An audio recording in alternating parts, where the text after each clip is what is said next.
Hello,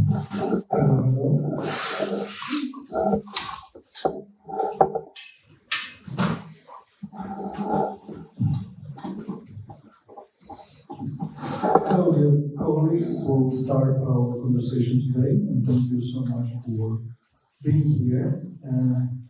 This is our attempt to talk, to bring this, make these bridges between Ukraine and other countries of the world, not necessarily those countries we are very often talking with. We are talking, we can be talking about global south, or be more precise. I hope that we will talk about this today a lot. This is an event of Ukraine and Ukraine work within the program of Ukraine Solidarity with Ukraine, within which we are bringing a lot of different and very interesting people from all around the world. And this is not just, they're coming not just to talk with us, they're coming to see what is happening, and they're traveling across Ukraine and to the former war zones, in particular in Kyiv Oblast and Chernihiv Oblast. And today we wanted to talk, probably some of you were here some time ago, and we had a conversation about India and Ukraine. Today we are going rather to talk more about African continents and the way how we can make these bridges between Ukraine and in particular South Africa, not only. And of course India will also be on our radars. My name is Деймон Ґелґут. I'm president of PEN Ukraine and chief editor of Ukraine World. I'm also very, very happy that a representative from South African embassy is here with us, Mr. Motusi Chuanene, is the first secretary of the embassy. Thank you so much for being here. And let me introduce our guest. Деймон Ґелґут is a South African author and winner of the Booker Prize in 2021 for his novel, The Promise. And I hope that we will talk a little bit about this novel as well, because this novel is very personal. It talks about many issues that connect the national history, the family histories. Thank you very much, Деймон, for being here. And you're a acclaimed writer, and lots of people know you around the world. And of course, not every day that Booker Prize winner is coming to Ukraine. Thank you. Please welcome.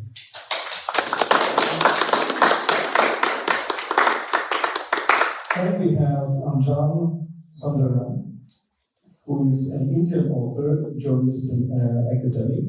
And Anjan is interesting because he's obviously connected with India, born in India, but studied in the United States at Yale, but then became a war journalist. And I admired listening to him talking about Central Africa. And as Anjan repeats all the time in his interviews, Central Africa is a country, not a region. You also worked in Congo, right? You also worked in Rwanda. You spent 5 weeks in Rwanda. Now you're living in Mexico, so you're a citizen of the world. So you see that perspective that we have here in this conversation. I hope it will be very going through different regions and different problems. Now, key task is to connect our experience, make these bridges, because this is probably the most important thing. We know so little about each other, and it's so great that you came here. We have also in the public 2 others, other authors from South Africa, and I hope we'll be also able to bring them in the discussion. So, Деймон, my first question will be to you, and maybe Anjan will also add to this. You came here, today you visited Pivdem, which is a village in Chernihiv Oblast, and we always bring our guests to this place. Just which is probably not the most horrible place of the Russian invasion, but maybe one of the most telling. It tells so much how the Russian army was dealing with the Ukrainian citizens. To remind you, over 300 people put into the basement of the school and kept there for 28 days. Tell me first, what came into your mind when you received the invitation to come here? Why you said to yourself and to your family that, look, I'm going to Ukraine? And what have you learned already during these trips, and in particular during today's conversation with people in Yemen? Firstly, thank you very much for that kind introduction, and thank you for the invitation to be here at all.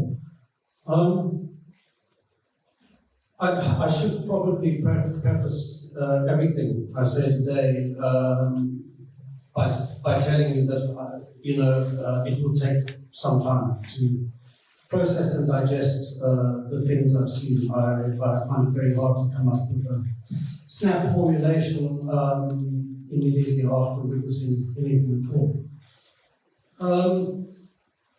The decision to come here was not without certain inner conflict. I won't go into all the yes but questions that went through my mind. I think ultimately it came down to a feeling that a gesture of solidarity was important enough for me to make the journey. And for me, solidarity in this situation means putting yourself for a very brief time into the same position as the other people who are living through this experience. So everything I've seen has been a very short visit, much too short in some ways. Everything I've seen has added to that. It's one thing to understand the situation in an abstract way through journalism. It's something else completely to stand on the ground where these events happened and to feel in an almost sensual way how it must be to be a human being living through these events.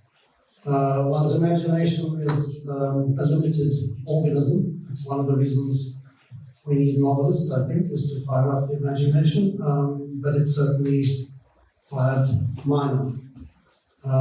So yeah, it's an inadequate reply, but it's what I can offer you. I mean, the one thing I took away from this morning's visit was the thought that if you're put into prison, solitary confinement is usually conceived of as the worst possible punishment.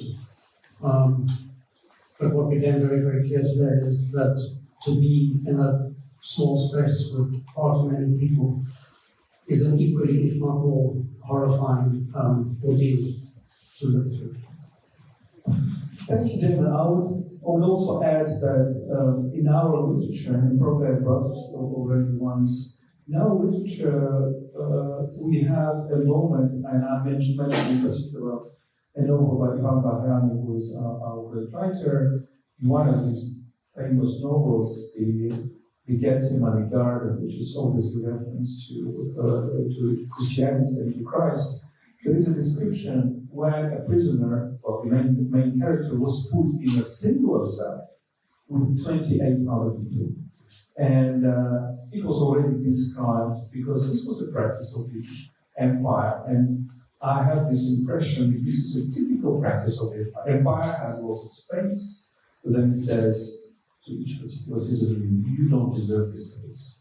You should, be deprived of this space. And maybe deprivation of the space, the personal space, is one of these elements when a person is deprived of dignity, right? Well, yeah, because aside from anything else, whatever suffering you go through is not private at all. It's witnessed at very close confines by people who are suffering in exactly the same way. I can only imagine what that must feel like, never having been in such a situation. But yeah, it was for me a very it evoked a sensation of almost pure horror, actually. Anjan, let me address to you. In one of your interviews, you were saying how you were a student at Yale and then you were reading New York Times, I think, or another American newspaper. You suddenly came across a very short article about the war in Congo and 4 million people dead, and you asked yourself why such a horrible news got such a little place in the newspaper, and that basically motivated you to become a war journalist and go to Congo. Is this the reason? And you describe your war reporting as in many cases the work of empathy, the way how you have this empathy towards people. Is this the reason why you at a certain moment said to yourself, okay, I will go to Ukraine? Thanks. Thanks again also for the invitation. I should say there are a couple of things that at the outset. I kept reading in the news that Russia, for example, was expelling journalists. And so I thought it was interesting that Ukraine was inviting us. And I have to say also that our experience here, my experience, and I think our collective experience here has been, we've been left on our own to formulate our opinions and ideas about what's going on quite freely, with very little interference, which I think is a hard thing to do. Every interview, every meeting that we've had, we've been here for a week now. Maxime and Anna, who've been with us from 10, they've sat quietly even through all our questions, sometimes critical questions, all kinds of questions. I think it's quite difficult to do, to leave us alone. And so that's been something actually very pleasant and very helpful for us. I guess I was, in addition to this opportunity to experience some part of this conflict, because I'm a war reporter, because I'm often in conflict situations, I was also curious how this situation compares to the other conflicts that I report on. Like you said, the Ukraine war has been on the front pages a lot. I was also curious to understand, you mentioned before we came here to speak, this sort of global south cooperation, so how countries in the global south perceive the needs of other countries in the global south, how there can be cooperation. All these questions, I think, made me curious and made me want to come down with this, accepting the kind of invitation. You described your experience in Central Africa as an experience being at a country nobody knows about, and your editors have been saying that Central Africa was a country. And I just wanted to ask one very delicate question, because I have the feeling that people in the Middle East, or maybe on the African continent, they are thinking that the Russian invasion of Ukraine is too much trouble compared to their wars. And there is a certain feeling of injustice. I have this feeling, and I have confirmation from the people I talk to. And my response to this is that, look, but we went through this total silence. And we have the moment in our history of the Great Famine of Holodomor, at least 4 million people dead in 32-33, that nobody was talking about in the world. And even in papers like New York Times were covering this, covering in the sense that they were lying about this, they were not talking about this. And we came through this silence, and maybe this is one of the reasons of this war, because Russia was thinking that nobody cares about Ukraine, everybody was silent about Ukraine for centuries, so nobody will notice that Ukraine disappears. And this was something that didn't work out. And maybe this should be also our I don't want to say message, but also our kind of a gesture to these countries that suffer from the lack of attention and lack of empathy. That, look, guys, we understand your pain. We Ukrainians understand your pain, and but at some moment you will have your voice too, and it is worth struggling for that. I think that's exactly my impression as well. I was surprised actually. Many of Armenians, the people we spoke with, mentioned Syria, mentioned South Africa, mentioned India, and I was surprised to hear these countries named because often in these complex scenarios, the West is seen as a kind of a savior. Only the West can save us, and of course there's an element of that. Ukraine needs weapons, and most of those weapons are coming from Western countries. But there's also, besides the physical war, there's also an informational war. And Russia has shown itself to be very strong at misinformation, not just here, but in the US and many other countries. And so in this information war, I've seen many Ukrainians mention global South countries as key partners. And that surprised me, and so I asked a couple of them how and why, and I think my conclusion was exactly as you said. Many of the countries that I've reported on, the conflicts also are similarly, or receive even less attention. Huge war crimes that don't receive justice, just as we've seen over the last few days, during excursions. And I think if Ukraine's success will be the success of these other countries as well. I think as much as Ukraine is able to take these court cases to the international justice system, get some kind of redressal, some kind of justice for it, I think it will only inspire hope, because there's a strong sense of hopelessness in many of the places that I've reported on. A sense that their conflicts, their concerns, crimes against them are not even witnessed, even less addressed through some mechanism of justice in the international system. So I think what you say resonates a lot. Деймон, I want to ask you about your country, about South Africa. You wrote this novel, Promise. Correct me if I'm wrong, but from what I was able to learn is one of the key topics is the promise to give a piece of land from a white family to the black woman who was taking care of one of the members of the family, and the promise was not fulfilled. And this is your description of this apartheid or post-apartheid society, where the white community and the black community are real enemies, and there is a big of suppression from the white community of the black community. And this also provokes in you the sentiment of distance towards your country, and even hatred towards your country, towards this injustice. Why I'm asking? Because I think for many Ukrainians, the experience of the Soviet Union is the same. So this experience that you hate your motherland, in quotation marks, because it is so cruel to yourself or to others. Can you elaborate on this a little bit?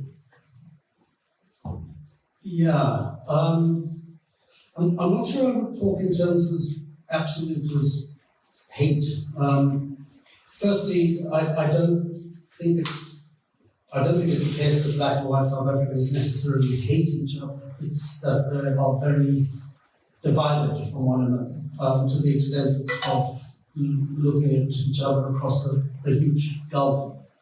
A gulf that should have closed by now, incidentally. We're 30 years into democracy, and yet the apparent shape of apartheid is still there, because essentially, I guess, the economic divisions that apartheid created have not been healed. The laws have changed, but the system that was set up is not hugely transformed. I mean, it has changed, but not sufficiently. Yeah, it's a very strange thing to be born into. I mean, every child that arrives in the world is taught how the world works, what is right, what's wrong, what the morality and the code of conduct is in that particular society. And white South Africans born into a very, very unnatural system are obviously taught that the system is natural. So you either take that in and believe that and continue to perpetuate this distorted system, or you begin to question in yourself, is this right? Does this make moral sense? But that kind of questioning is not only a question of yourself and your society, it becomes a question of your own family, if indeed they believe these things and have transmitted them to you as the right thing. So it becomes a very, very complicated process where your guilt and your self-blame and your self-doubt become very, very big personal factors. Because, of course, on one hand, you love your family. It's biological to love your parents. Even if they do terrible things to you, we tend to love them. But you can hate them at the same time. I mean, this is a very human thing, to love and hate at exactly the same time. One of the reasons I'm not terribly threatened by AI, that's an incidental remark, is that I think computers find it very hard to comprehend this duality, while human beings feel it naturally. But yeah, growing up in Pretoria in the 1960s and 70s was not a pleasant experience, not one that left a warm glow, the kind of warm glow that we might hope childhood would leave in us. Instead, yeah, it left many scars, and some of them last. So, yeah, I can't speak to Ukrainians' relationship with Russia and the kind of conflicts that sets up. But I do think it's true that most white South Africans grow up with a very, very troubled and conflicted sense of what it means to belong to a country like South Africa, where for a very long time I think the moral code was completely inverted. That's very, very, very profound and interesting, because we were talking before this event that, for example, Nelson Mandela is perceived by some people in Ukraine as a kind of as a figure to follow, meaning the transformation that has happened. And even on Maidan, we had, maybe our colleagues remember, one of the leaders of Maidan, I think it was Єрмоленко, who was quoting Mandela, this phrase that it all seems to be impossible until it's done. And it was one of these slogans that Ukrainians internalized. But you're talking about this legacy, the legacy that still exists in the society. How to overcome this legacy? Because for us, it is also that legacy that Ukrainians are facing, not in these terms, not in the racial terms, but in the terms of, okay, we understand that lots of people who privatized companies in the 90s, 2000s, were the heirs of that Soviet regime, or either people from the Communist Party, or the people from the big industries. And in many ways, they form this class that we are now called oligarchs. So the society is, you cannot change society through revolutions. You need a very, very slow process of evolution. Do you believe in that evolution? Or you rather, given your experiences, you're rather skeptical? No, I mean, I think it's obvious that societies do change, and they can change profoundly. I think history tends to work, the wheels of history grind very slowly, but then sometimes there is a slippage or a convulsion, and the change that comes is very, very fast. We've been through some major historical convulsions in South Africa in my lifetime, which is partly what gave rise to the writing of my novel, as if time was sped up in a way. I mean, when I was growing up, the idea that the ANC would be unbanned, that Nelson Mandela would be released from jail, that we would have a black president in South Africa, never happened. Can we consider what ANC means? ANC, African National Congress, is the ruling party in South Africa, but they were also the resistance movement for decades and decades in South Africa. And Nelson Mandela was their imprisoned head. He went to jail for 27 years on charges of treason. I mean, Mandela is a national myth.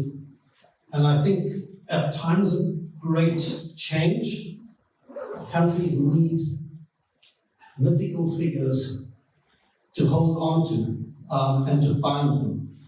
Thank God for the myth of Mandela, but he was also a human being. I think it's now becoming possible, really, to look at the person, I mean, the incredibly impressive person that he was, as opposed to the myth. I think at last we are able to move past the reverence and begin to be a little more critical. The younger generations in South Africa now, I mean, it's certainly not universal, but for a lot of young people in South Africa, the perception is that Nelson Mandela did not go far enough in his settlement with the white regime. That, I mean, some people are angry enough to call him a sellout. I certainly don't believe that, and if you look at his life and what he went through, it's very, very hard to put a label like that on somebody who has given up, really, everything. But yeah, we have a long way to go still, but without Mandela and that very, very hopeful moment that carried us through from the old white government to our inclusive democratic system now, I think our country would be in dire, dire trouble. We may be in dire trouble now, but it's of a different sort. Anjan, let me come back to Central Africa, but also ask a question about India and connect them in a maybe strange way, but actually very straightforward way. You describe Central Africa that you reported from as a country where there is a big history of Muslim states that were destroyed, as far as I understand, by the French colonization. And then you describe how Muslim movements, thinking about the past, trying to overthrow this basically pro-Western and Christian government, and how now we are in a situation when there is a lot of resentment towards the West, towards the French colonialism. And interesting, the important thing is that, yeah, we can look at these countries. We can also look at India, who suffered a lot from the British colony, and we discussed it in detail in our meeting a couple of weeks ago. The problem for us, the Ukrainians, is that there is Russia that says, yeah, we are on the side of these guys. We are also the victim of Western colonialism. And then you realize, well, how hypocritical it is. Because first, Russia itself has been an empire since at least the 16th century. At the same time, when European empires were enlarging, it has built not a maritime empire, but a continental empire with certain, of course, differences, but certain similarities. And secondly, it has never been colonized by the West. It was probably colonized by some Western ideas, which were turned into the opposites, like the Russian communism. So Russian discourse, of course I can understand the Indian feeling about British colonialism, or I can understand Central African feeling about French colonialism, or Congolese feeling about Belgian colonialism. But Russia is just hypocritically placed with this. What is it? Yeah, so I guess, colonial discourse is such a complicated thing. Different power structures use it in different ways, and we see this in literature, we see this in politics. In India, for example, in the south of India, we see the north. I'm from the south of India. Many people from that part of India sees the north as a colonial force, and the imposition of Hindi as the national language, which is the language from the north. They see this as an internal colonialism. And so their solution if I meet an Indian from North India, often will speak in English. We prefer to speak in English than to speak an indigenous Indian language because the animosity is greater with your neighbor, and you prefer to pick the language of an outsider. So in a weird way, colonial conquest or rule, it can also be a unifying force. It gives you an identity. It gives you for many, I don't speak, we have 25 or 30 languages in India, I don't speak almost all of them. I only speak 2. So the chances are, if I meet another Indian, we speak in English. They don't speak my language and I don't speak theirs. But yes, I guess you're raising an interesting point. I think, in the Central African Republic in particular, Russia is coming in as a force that is replacing Western colonial powers. So France, in the Central African Republic recently, or a few years ago, France, which has historically been a force that pulled out its troops, pulled out its political officers, and it left a void, and Russia stepped into that void, and the Wagner group, moved in and has now provided security training for the president of the Central African Republic. It's been, it's installed a number of mines, it's extracting a lot of wealth, and apparently the wealth it's extracting from the Central African Republic is being used to recruit and spend on the war in Ukraine. So it's, I think that's also something interesting. This, Central African Republic, which by the way you mentioned, when I told my editors I'm going to the Central African Republic, they asked me which Central African Republic. They didn't know it was a country. And so it's this place that can seem so remote and isolated, but it's connected to the war here in a very direct way through a neo-colonial extraction and process of extraction. And I think I feel like a theme through your questions and our discussion here has been the relative silence, the ignorance in the world of many of the war crimes and many of the conflicts that occur. And personally, I feel, after now being a journalist for 20 years in such places, I feel that countries in the global south need to stop complaining about Western media, stop complaining that Western media are not paying attention to these conflicts, and need to start their own media and need to propagate their own media, which is why I was so pleased to hear mentions of Global South and pleased to be here, because I feel that these connections between Global South countries are very important now. If India and South Africa and Ukraine and Central African Republic don't elevate the value of our people, I don't think waiting for Western media to recognize and value our people adequately is going to lead to anything fruitful.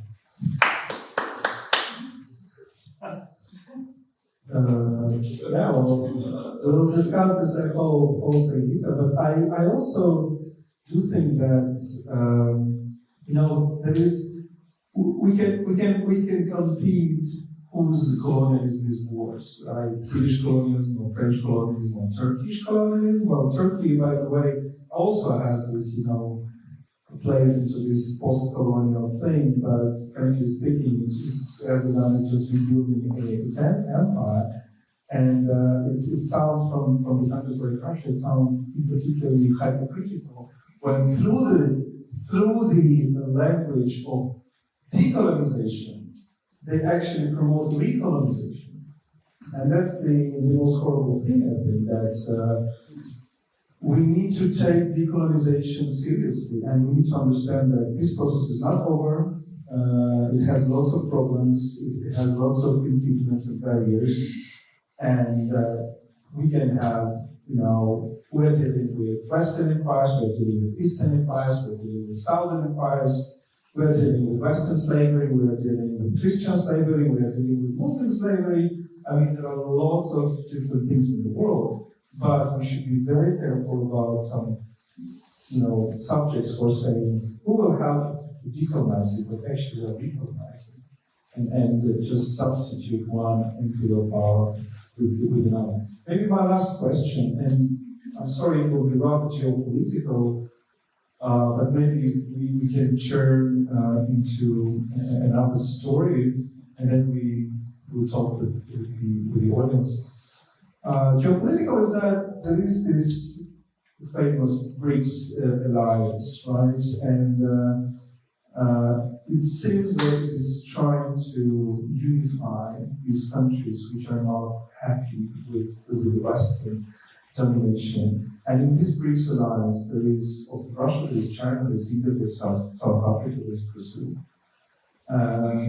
And my problem is that, again, this is rather sometimes leads to the new divisions of the world rather than, bringing the gaps. And our trouble of Ukrainians is sometimes that to see the messages from BRICS countries as just anti-Western messages. Okay, West says A, and then we will say non-A. West says we will support Ukraine, we will say no, we will not support Ukraine. I feel it very, very troubling. What do you think? Anyway. I agree. Okay, end of business. No, I do agree with you, and I think on the one hand, the idealism of a new world order is to be applauded and encouraged, and on the other, I think it's naive to believe that that new order, if that's the right term, comes with a new political morality. I think it's exactly as you've articulated, that it brings new divisions and maybe new allegiances.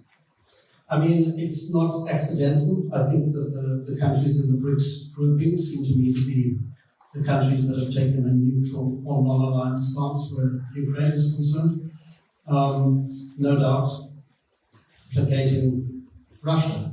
I think in the case of South Africa, the historical ties between our governing party, the ANC, and Russia go back a very long way. When the ANC was a resistance movement, Russia contributed financially and gave training, help, education to a lot of the fighters who had left South Africa, gone into exile, and were coming back to fight. And I would speculate that South Africa's supposed neutrality is about that. It's an historical debt. It's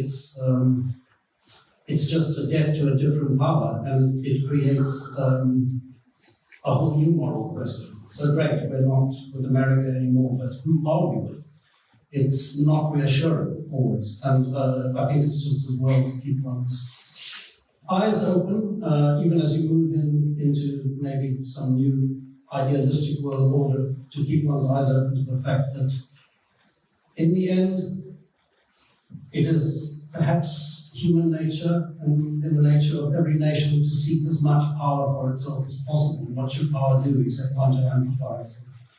And that it's part of our human endeavor. I certainly see that as a right to, in one way or another, push back against that appetite for power. Anjan? Yeah, sure. I guess you asked why I came here, and I think I want to answer that with a bit more clarity. The big reason for why I do the work that I do is that in these situations of conflict, I find extraordinary people. Sometimes on the outside it can seem very dark. These places are very hopeless, these situations. But whenever you travel in, you find extraordinary people. In Mexico, where I'm working, they're environmental defenders, they're protecting ecosystems, risking their lives. And I see part of my work is telling their stories, because many of the people I meet, and I've had that feeling here as well a little bit in some cases. Many of the people I work with and I meet, I feel there's a good chance they might soon be dead because of the work that they do, because they give themselves to a cause. And here I've got that a little bit because I'm hearing that in the summer there'll be a new recruitment drive, there'll be a new, people will have to go to the front line of the war where that question becomes much more stark and much more present. But yes, I think part of, to your question about imperialism, I think part of the challenge is to tell stories and create myths that challenge the imperial myths. And I think that's a very important function of the work of journalists, the work of storytellers, to provide people with stories that give them hope, or make them question, or make them reflect on certain on the power structures or certain forces at play.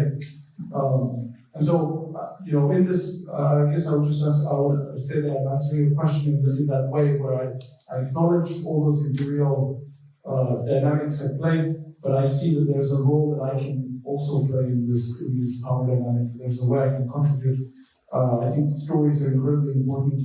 I think imperial powers often want us to feel a sense of hopelessness, and that was what I felt this morning. I felt when we went to the basement where all those people were kept for 300 days, it occurred to me, there must have been many, many points during those days when, without knowing when they'll leave, they must have thought, this is it, I'm going to die here, my life's going to be over, and they had this impulse to write on the walls, write their names, write the names of those who had been killed, those they buried, who had died with them. There's some impulse to sort of to say that I was here, I had these thoughts, that I existed, to leave some kind of legacy, however small. And I feel, that's a big part of the work that I do, because often the people that I'm meeting, they're doing very brave work. They have no time to sit down and write down what they're doing and doing. And so I see that by traveling to these zones of conflict and telling their stories, I can play some kind of useful role. Because after they're gone, whether it's tomorrow or in a year or 3 years, or if they live a long time, at least their story can go on and inspire other people. Yeah, I just think the resistance to this imperialism starts with the statement "I can," and then it leads to the statement "I should." Because if you're living in a statement "I cannot," then you will never act. I want to bring to our guests, other guests from South Africa, is Andrew Brown, writer and lawyer, and Peter Fabricius, a journalist. Maybe you have just a few remarks to add. Just to follow on what I can probably speak loudly enough. Just okay. It's a recording. Okay. Thank you for having us and for this opportunity, and thank you to PEN Ukraine for organizing such an extraordinary tour for us. Just to follow on from something that Anjan said about reporting, the common thinking is that in 2024, because of social media, because everyone has a cell phone, we know that much more reliably about what is happening on the ground. So the moment the first Russian tank enters in the invasion, it is filmed by someone and we can then see it on CNN. And so the thinking is that we have greater clarity than perhaps one did in the Vietnam War or World War II, that we know what's going on. And my frustration is that I find exactly the opposite. I find that we are inundated with visual imagery, but with it comes a political agenda in reporting, and that you can't rely on what you're being told in mainstream media. Yes, you might have the imagery, but you don't know what the imagery means, and you're being fed a particular line. I consider myself to be an educated South African. My friends are educated South Africans. We all have political interest. We all watch the news. We might watch different news broadcasters, but we all have an interest in it. The level of my ignorance about what was happening in Ukraine is humbling and staggering to me. And I think it's only by being in a place where you meet people, where you can talk to people. And I think this morning was a superb example of that. To meet a survivor and smell what the basement smells like, see what it looks like, feel how cold it is, hear his stories. I now understand properly, I think, with clarity, what happened in that small moment in time. And I think we need more of that. We need reporting of the kind of reporting that Anjan was talking about. On the ground, honest, investigative reporting that we can rely on. So I would really, I would just support what he's saying. Thank you, Peter.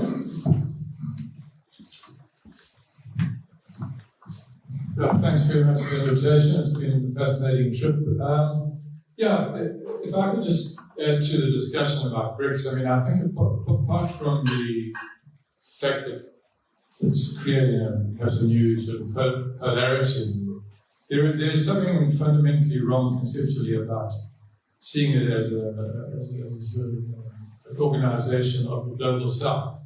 Since, you know, at the heart of it are the two very major powers, Russia and China, which can hardly, you know, be characterized as countries of the south, even though I think sometimes they like to blur the definitions and see themselves that way.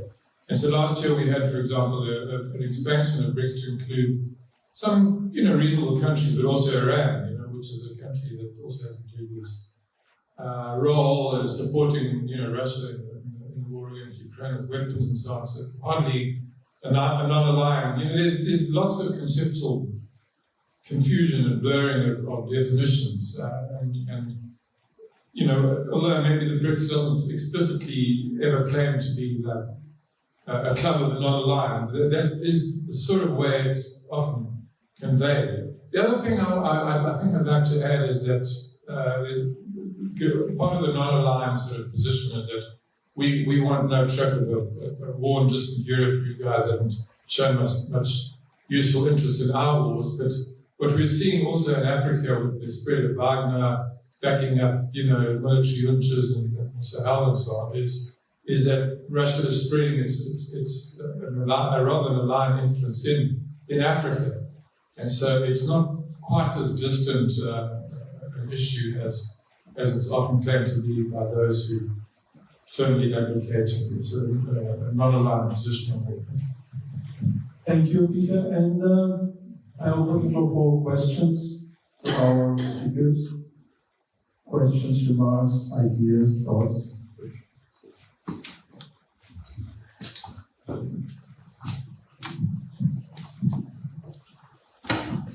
Thank you very much for the Єрмоленко game.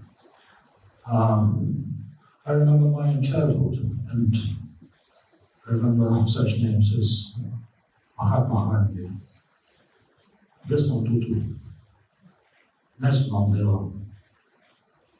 I remember fighting of your countries for independence. I remember, for example, fighting of East Pakistan, former East Pakistan, for independence,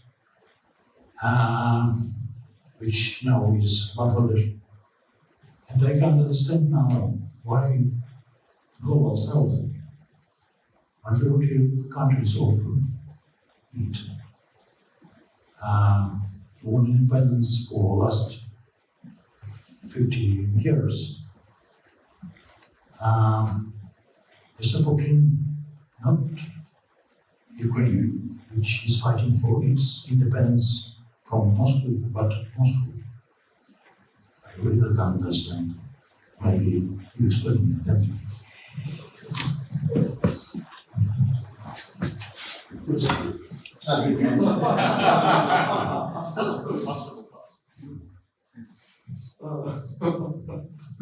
I don't know where to start, but I think, you know, what we were discussing earlier, when countries got independent from colonialism, often the pattern was that the elites of that country took power, and then the system stayed the same. It was just that there were new faces, and there were maybe brown faces or black faces. This time, the same system, same positions of power. That's been a criticism of, you know, post-colonial movements and governance systems, and I think there's some truth to that. So, I guess my answer to your question would be: it just becomes a habit. These systems, even if the leaders change, the systems stay in place, and it takes a lot more to dismantle a system. And I think we're now seeing a desire to do some of that. In India, for example, in Mexico, in Turkey, you're starting to see much more vocal anti-Western rhetoric. And it's coming with a lot of problems, but I think there's a lot of support for that kind of rhetoric because people are tired of these colonial and Western design systems that still exist today. It also exists in the media. Why is Ukrainian life worth less than American life? Why is Central African life in the news media worth less than even a Ukrainian life? Because the international news media is still very colonial in its structure. A lot of the international news that we read comes from Ukraine, first to London or New York, and then to me. So there's a Western filter. It doesn't go to New Delhi, it doesn't go to China, it doesn't go to other countries. So this means that there's still a Western lens on the news that we get, even about our neighbors. If I'm in India, the news I get about Cambodia goes by London. And so there's no Indian correspondent out there. So I think, fundamentally, what I suggested earlier was the news media needs to change. The Global South needs to create a new media structure. But I think the same is true for politics, geopolitics, international, the world order. I think, people can be naive that this new structure will be automatically better. I don't think that's the case. I think there's a lot of work to be done. There's a lot of racism and there's a lot of prejudice in Global South countries as well. But at least if we, when I say we, Global South, have our own news media, we can confront those questions for ourselves and try to evolve and grow rather than just sit back and criticize the West. And so, unfortunately, that's not happened yet. I don't think I can answer that reply. Actually, thought it was an excellent answer. So, then I will add up one little thing. One thing that you probably don't know about that I was fascinated with is that when Anjan describes his reporting experience, he mentioned one day which is very close to us and very popular in Ukraine. It's Ryszard Kapuscinski, the Polish reporter, who actually created a lot of current Polish reports. There's a school of Polish reporting, who is now very inspiring for Ukrainian reporters. And an interesting thing is why a Polish reporter in the 60s, right, would go to Africa. And I think one of the replies to that is precisely to avoid, this looking at Africa through the lens of London or Washington or Berlin. Because there is this connection, and this is, I think, very important for us to understand. There is a connection between Europe and Africa, Europe and Latin America, which doesn't imply the relations between colonial power and colonized. Because lots of nations in Europe, Ukrainians, Poles, Estonians, Lithuanians, you name it, Finland, even you can say inside the colonial powers in Europe, like Scots or Irish, were actually colonized, and have a similar experience. So I think there is a big space for us to talk horizontally and not discuss who is worse imperialist. And I think to your question, I think the answer is that when Indians, maybe, this is my hypothesis, look at Russian invasion of Ukraine, they don't see Ukrainians, they see Americans, or they see Greeks. And our task is to show them Ukrainians is not a puppet in this game, it's a subject. And this is what I'm telling to everybody, both in the West and South, is that Ukrainians are actually playing not only against the interests of Russia, they played against the interests of the West. Because people in the West didn't want to take Ukraine to Europe. It was it was the decision of Ukrainians, and sometimes so stubborn, that it is changing history. Any more remarks? Yes? Question. Question?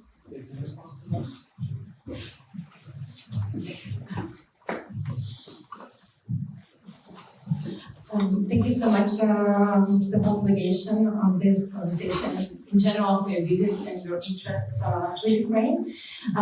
So I have a very simple but at the same time difficult question. I'd like to hear your opinion how Ukraine, what are the ways to increase awareness about the nature of the war in Ukraine, in your relative countries, South Africa and India. Peter already elaborated on the reporting from the ground, and I also believe that by bringing people physically here to Ukraine, showing the life during the war, showing the consequences of the war, and in general, human tragedies and dramas are an efficient tool, but we cannot bring the whole nations here to Kiev, to Ukraine. Reporting again from the ground is efficient. We also had a chance today to meet with a Japanese journalist who has been working in Ukraine already for 15 years. And Japan has transformed their position on Ukraine and the war over the last 10 years significantly. When in 2013 Russia annexed Crimea and occupied the eastern part of Ukraine, Japan took a very neutral position. And today, especially Ukrainians feel how proactive Japan is in terms of the aid and support and just being vocal in terms of supporting Ukrainians. A Japanese journalist reflected on this change, and he said that many Japanese journalists, intellectuals, writers became interested in the topic, and over the last decade wrote many books about the nature of the war, about Ukraine as a subject, and basically this topic and the whole context of Ukraine became more and more popular in Japan, and this is how this transformation happened through the champions and leaders in Japan. So I just suggest another way of bringing this knowledge. But I would also love to hear your opinion and your suggestions. What could be the ways efficient in order to increase knowledge about Ukraine? Thank you. Thank you. Maybe I think give some replies to that, and I think in that replies perhaps also part of an answer to your question, which was why, when we have fought for our independence, do we not then automatically clearly support Ukraine in its fight? I think it's ignorance. So when I told my circle of friends and family I was coming to Ukraine, the commonest comment was try not to get killed. But after that, the two commonest questions or comments that were made was, the first one was, they all speak Russian there, don't they? And the second one was, weren't they always part of Russia? Now that's the level of ignorance and misinformation. And until you can break that, I think you're not going to get the kind of on-the-ground support from people. And how do you break that? Yes, I think you break it with good reporting, proper reporting. And by these kinds of things, I think inviting us, Damon and Anjan, Peter and I have had these debates over the last 5 days as to why are we here, in the sense of what can we contribute. We're very honored to be here, we've been looked after, we've cost Ukraine a lot of money, but what are we actually achieving for Ukraine, for Ukraine, for people that have us here? And maybe it's naive and idealistic, but I am an idealistic person. I think that every single person, one person at a time, can make that difference. Because I will go back to my circle of friends and say to them, well, you're wrong. They don't speak Russian, they speak Ukrainian, and they're very proud about the fact they speak Ukrainian. They've not been part of Russia. This is a fight that is broader than a province of Russia trying to separate out. I think this is something more important to me. And I think we are all, in our own small ways, public figures in the countries that we live in. And I think that we can be part of that knowledge seeping through slowly. It is a slow process, it's an organic process, but I think it will change people's perception. Thank you. Want to add, Деймон? Anjan? No? Don't want to comment on Japan? No? Can I raise one other thing that you, as the chair, raised, was how does a society evolve? How does a society decolonize itself? I'm biased because I'm a lawyer, so I come from a lawyer's perspective, but I do believe that part of the answer is law, of course. So South Africa had this rapid transformation that Dan has spoken about. And we had a whole raft of new laws that tried to decolonize and change the apartheid regime system that had been there for decades. The administration is not able to enforce those changes. The police are not able to enforce those changes. Government itself stalemated on these changes. And what we have seen, I think, in South Africa as the champion of transformation has been our courts, and in particular our constitutional court, but our entire judicial system, where huge issues have been brought before it, like the death penalty, but small issues too, individual issues about racism, individual issues about human rights have been brought to the Constitutional Court, heard, and we now have a body of law that can be relied upon to be the engine room for that transformation.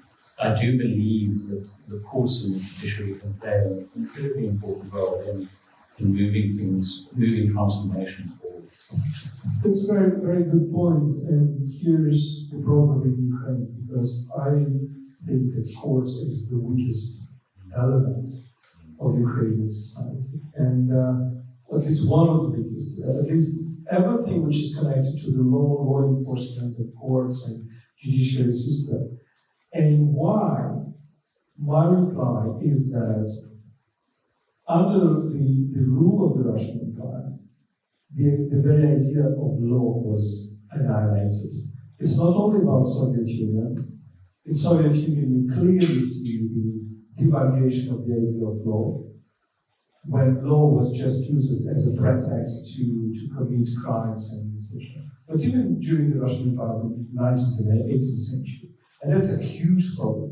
You cannot just undo 3 centuries of absence of law here. Now, there is a long process.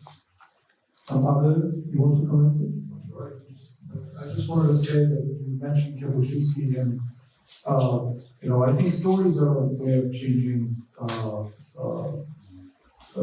affecting the change that you mentioned. And when I read Kapuscinski, and you're right, he really inspired me. And it's taken me a long time to understand why, but when I read his interviews and I read his stories, I thought, I felt an affinity.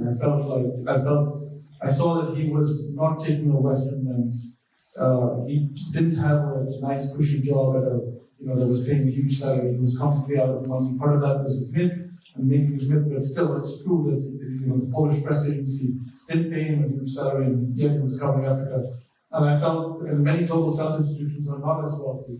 And so you can feel at a disadvantage to your Western correspondents, who live in nice apartments and have great conditions, have greater reach and influence. But in reading Kapuscinski, I felt like I could have an impact, I could make some change, I could do something useful, even without all those, that infrastructure or that support. So, and it inspired me when I read it. I didn't agree with everything, but it did inspire me to go out and become a journalist and do this kind of work myself. So I think partly stories and being an actor in your stories. He went out and did the reporting, and I felt moved by that to not decide to do the same thing at that point, but at least take the first step and see if I would like it. That's in itself a remarkable thing that Polish reporter in Africa inspires an Indian reporter in Africa, and we'll talk about this in Ukrainian capital in English. One thing I wanted to add to this is that not all Western reporters are like that. I really advise you one of the podcast episodes that I will publish very soon on Ukraine World, with the brilliant Scottish reporter Jen Stout, who published a book about Ukraine, which is called The Night Train to Odessa. And she's precisely like Kapuscinski, so traveling, not having any money, literally relying on people who would take her with us. in particular art.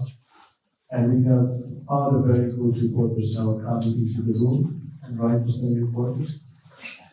So it all depends also on personality, personal stories. Maybe the last question or remark. Yes, go ahead. We'd like to say. Good evening, I'm Yaroslav, I'm student, Kyiv. And one question, how do you think like journalists as us reach cooperation deals and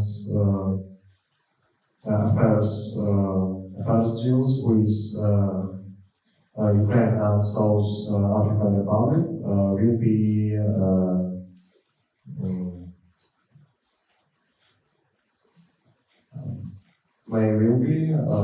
because to better this cooperation, because Ukraine and South African Republic. Cooperation between journalists? One obvious. I'm not sure. Cooperation with delegation Ukraine and South African Republic. Maybe minister, maybe journalists. Did you get this question? Not entirely. You're asking how to improve cooperation? Yes. Connection? Yeah.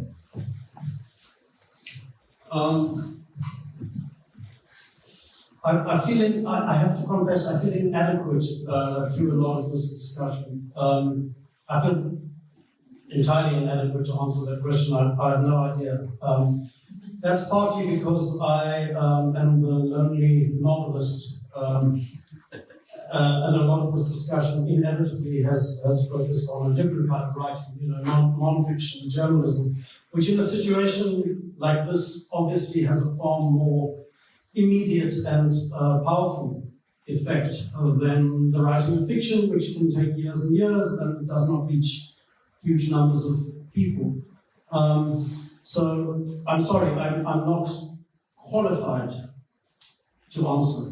I would like to say something, and it's not apropos really of any specific question or point that's made, but maybe apropos of everything that's been raised here, and in particular maybe what I just said, that the telling of fictional stories can often seem like the most ineffectual response to a situation of crisis. Perhaps the most powerful film that I've ever seen is made by a Russian filmmaker. That's probably not a popular point to make now, but it is still legal. A film called Come and See, by a filmmaker called Ellen Klimov. And it's I would like to describe it as a war film, but in fact it's a massacre film. And it centers on the Nazi invasion of Russia in the Second World War, and depicts in a vivid and truly terrifying way the elimination of a small Russian village by an absolutely ruthless Russian brigade. And for me, one of the ironies, and it's kept coming to the surface of my mind through this week with everything I've heard, everything I've seen, is that Russia is doing exactly the same thing. And that there seems to be, it's such a deeply felt story, and there is no way that experience is not part of the kind of genetic Russian psyche. And yet, it's repeated. I have an historian friend who believes that, in fact, we do not learn from history for the simple reason that we don't live long enough. That we rely, I suppose, on inherited tales rather than our own lived experience. And I guess imagined stories, fiction, the small little gesture that I make in the universe, has that potential to make people feel in a real, vivid human way how it is to live through these terrible historical events, and maybe to get them to make that connection. Clearly, Russia has not. But I wish every nation that is keen to rush to war could be forced, each person who makes up that nation could be forced to sit and watch this film, which is not widely known, by the way, and I think for the simple reason that it is simply too difficult to watch. It's probably a very raw and sensitive moment, but I would urge everybody to find it and watch it. It is actually available, I see, on YouTube for free. It is, it's an astounding piece of art. And I can't help believing that if every Russian right now had to sit and watch, come and see, that they might rethink what they're engaged in. It's not an answer to your question, but it may be a response to some other unasked one. So, one just little remark that it's important to understand that during the Second World War, there is a big question what we call Russia. Only a tiny part of today's Russia was actually occupied. The biggest countries that suffered from the Nazi invasion of the Soviet Union were Ukraine, Belarus, the Baltic countries, and outside of the Soviet Union, Poland. So it's quite probable that this village was actually a Ukrainian village. And there is also a big question right now how we read history. In Germany, for example, people have the problem, like they feel guilt of invading Russia, while they forget that most crimes have been done rather in Ukraine or Belarus. And the current countries of Ukraine and Belarus, and most crimes of the Holocaust and armed violence. And we should also keep that in mind. And unfortunately, tragically today is, what you described as horrible crimes. And I do hope that our guests who will listen to this podcast maybe watched or will watch 20 Days in Mariupol, the Oscar-winning Ukrainian film by Chernow and his colleagues. So thank you so much for coming, and I think you formulated very well the sense of this coming, this presence and ability to physically touch this reality. And I really hope that you will bring the stories farther to your countries. And I think these conversations are also very important, and they will be listened by the thousands of people around the world, and I hope also in your countries, because I think we tried to connect our society a little bit more. So Anjan and Деймон and Andrew, thank you so much. Thank you.